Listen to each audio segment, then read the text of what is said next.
안녕하세요. 오늘 여러분과 함께 깊이 살펴볼 자료는요.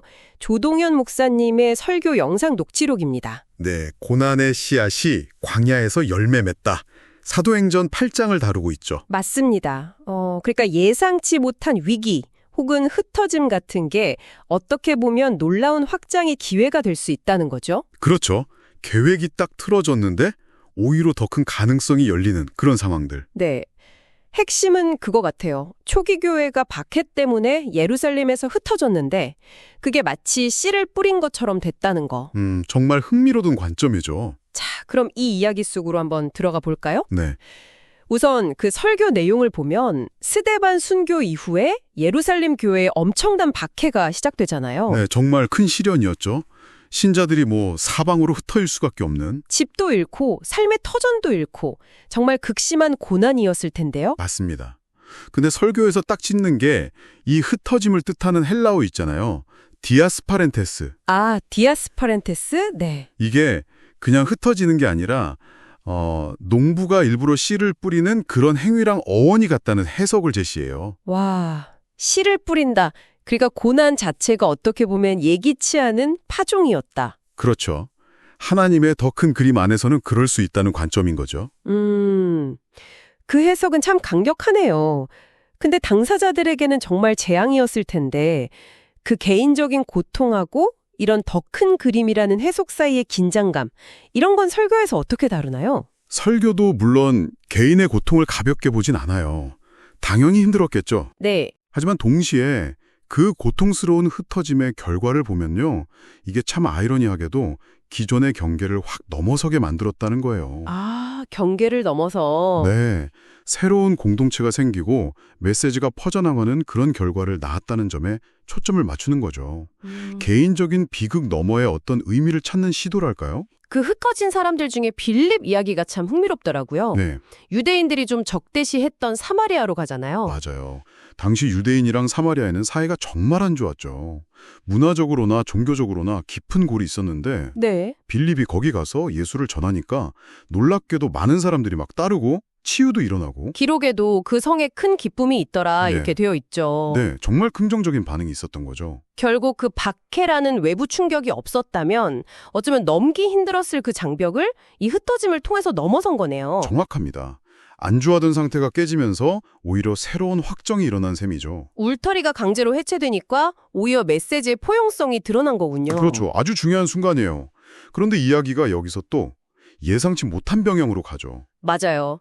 아니 사마리아에서 그렇게 잘 되고 있는데 갑자기 성령이 빌립 보고 광야로 가라고 하잖아요. 네, 사람이 없는 황량한 길로 가라니 인간적으로는 좀 이해하기 힘든 명령이죠. 그렇죠. 왜 잘 되고 있는 곳을 떠나서 그런 데로 가라고 했을까요? 바로 그 광야에서 빌립이 아주 중요한 사람을 만납니다. 아, 그 에티오피아 내시. 네, 에티오피아 여왕의 재정을 총괄하던 아주 고위 관리였어요.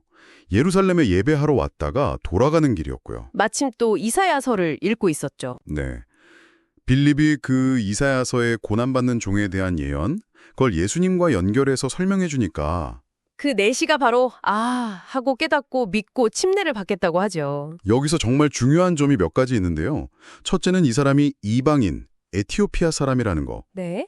그리고 또 하나는 내시, 즉 신체적인 조건 때문에 당시 구약 율법의 어떤 규정들로는 온전한 공동체 이론이 되기 어려웠던 사람이라는 점이에요. 아, 그렇군요. 신명기 율법 같은 것 때문에. 그렇죠.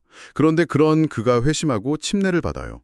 이건 인종, 지위, 신체적 조건, 이런 모든 장벽이 다 무너지는 걸 상징적으로 보여주는 거죠. 복음의 급진적인 포용성이네요. 맞습니다.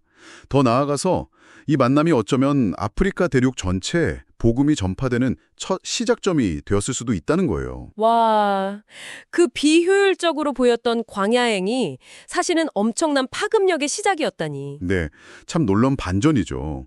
이런 패턴, 그러니까 위기나 예상 밖의 상황이 오히려 확장의 계기가 되는 패턴이요. 설교에서 다른 역사적 사례들도 좀 언급한다고 들었는데요. 그렇습니다. 예를 들면 1930년대 미국 대공황 때요. 더스트볼이라고 엄청난 모래 폭풍 재앙이 있었잖아요. 네, 중서부 농민들이 큰 피해를 입었죠. 그래서 삶의 터전을 잃고 서부 캘리포니아 같은 곳으로 막 이주를 해야 했어요. 이것 자체는 비극인데 네. 결과적으로 보면 이 사람들이 가진 농업 기술이 서부에 전파돼서 농업 발전에 기여를 했고요. 또 이 사람들이 세운 교회들이 서부 지역 기독교 확산의 중요한 뿌리가 되었다는 거예요. 아, 고난이 또 다른 기회의 씨앗이 된 거군요. 한국 역사에도 비슷한 예가 있을까요? 물론이죠.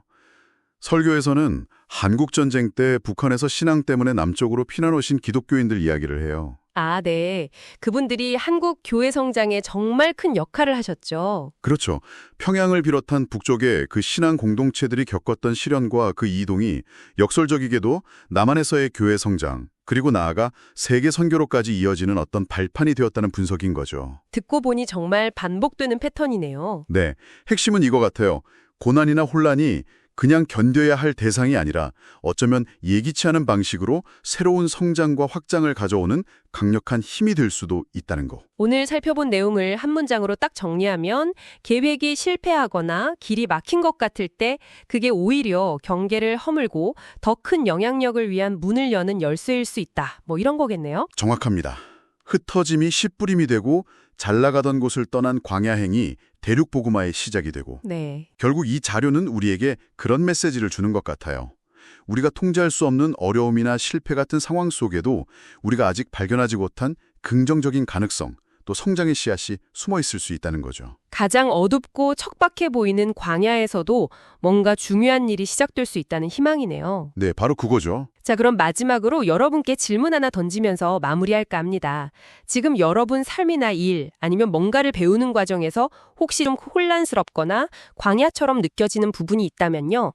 그 안에 혹시 아직 발견되지 않은 성장이나 새로운 가능성의 씨앗은 없을까요? 한 번쯤 생각해 보시면 좋겠습니다.